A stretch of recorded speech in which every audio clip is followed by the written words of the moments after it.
വഖഫ് നിയമത്തിനെതിരെ മുസ്ലിം വ്യക്തി നിയമ ബോർഡ് ഒക്ടോബർ 3 വെള്ളിയാഴ്ച നടത്താനിരുന്ന ഭാരത് ബന്ദിൽ മാറ്റം. വിശദമായ വീഡിയോയിലേക്ക് കടക്കുന്നതിന് മുമ്പായി ഈ വീഡിയോ നിങ്ങൾ ആദ്യമാണ് കാണുന്നതെങ്കിൽ ലൈക്ക് ചെയ്ത് കാണാൻ ശ്രമിക്കുക. ഉപകാരപ്രദമായാൽ മറ്റുള്ളവരിലേക്ക് ഷെയർ ചെയ്ത് കൊടുക്കുവാനും ചാനൽ സബ്സ്ക്രൈബ് ചെയ്യുവാനും ശ്രമിക്കുക. വഖഫ് നിയമത്തിനെതിരെ അഖിലേന്ത്യാ മുസ്ലിം വ്യക്തിഗത ബോർഡ് നടത്താനിരുന്ന രണ്ടാം ഘട്ട പ്രതിഷേധത്തിന്റെ ഭാഗമായി ഒക്ടോബർ 3 വെള്ളിയാഴ്ച നടത്താനിരുന്ന ഭാരത് ബന്ദ് മാറ്റിവെച്ചു. പുതിയ തീയതി യഥാസമയം അറിയിക്കുമെന്ന് ജനറൽ സെക്രട്ടറി അറിയിച്ചു. വിവിധ മതവിഭാഗങ്ങളുടെ ആഘോഷങ്ങൾ കണക്കിലെടുത്ത് അസൗകര്യങ്ങൾ ഒഴിവാക്കാൻ ബന്ദ് മാറ്റിവെച്ചതായി ജനറൽ സെക്രട്ടറി പറഞ്ഞു. അഖിലേന്ത്യാ മുസ്ലിം വ്യക്തിനിയമ ബോർഡ് ഭാരവാഹികളുടെ അടിയന്തര യോഗത്തിലാണ് ബന്ദ് മറ്റൊരു ദിവസത്തേക്ക് മാറ്റിവെക്കാനുള്ള തീരുമാനം എടുത്തത്.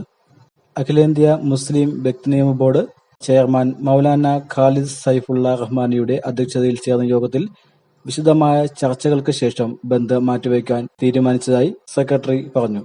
വഖഫ് ഭേദഗതി നിയമത്തിനെതിരെ നടത്താനിരുന്ന മറ്റ് പ്രതിഷേധങ്ങളും പരിപാടികളും മുമ്പ് നിശ്ചയിച്ചതുപോലെ തുടരുമെന്നും അദ്ദേഹം കൂട്ടിച്ചേർത്തു. ഇത്തരം വിവരങ്ങൾ മറ്റുള്ളവരിലേക്ക് ഷെയർ ചെയ്ത് കൊടുക്കുവാനും ചാനൽ സബ്സ്ക്രൈബ് ചെയ്യുവാനും ശ്രമിക്കുക.